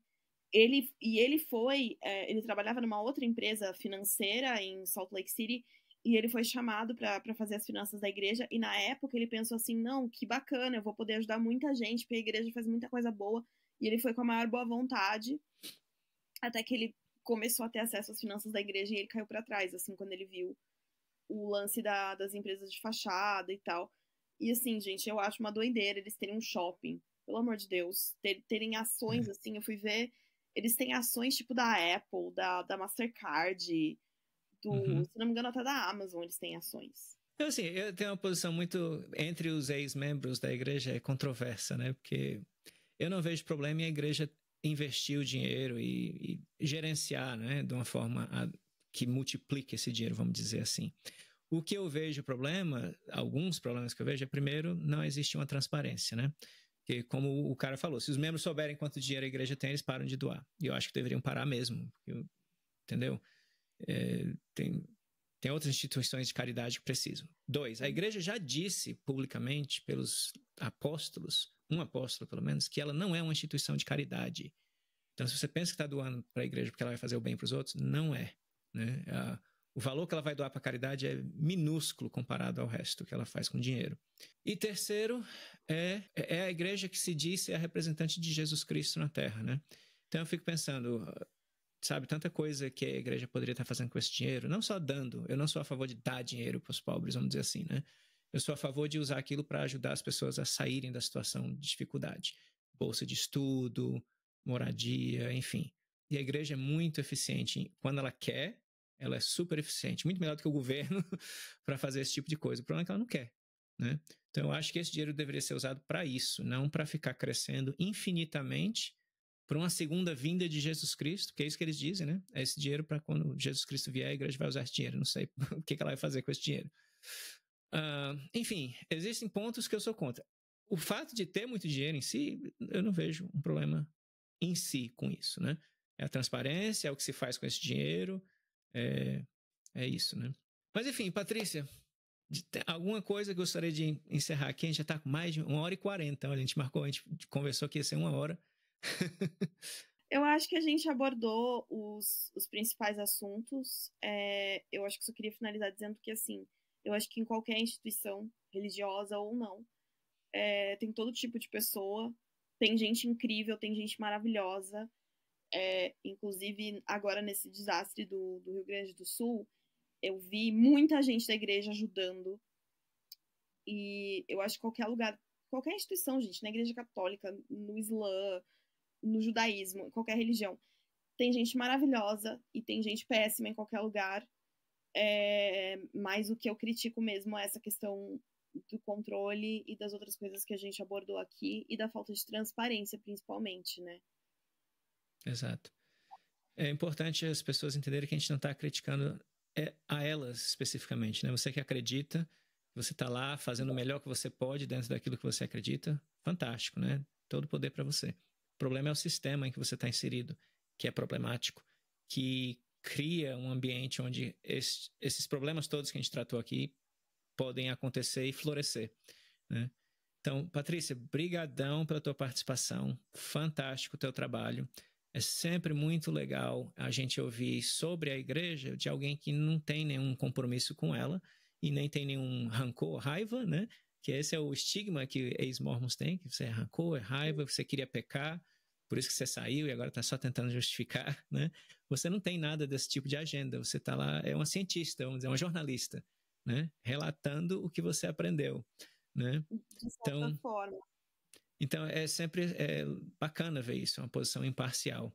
E é mais bacana ainda quando a gente ouve e confirma o que a gente que saiu da igreja já acredita, já sabe, né?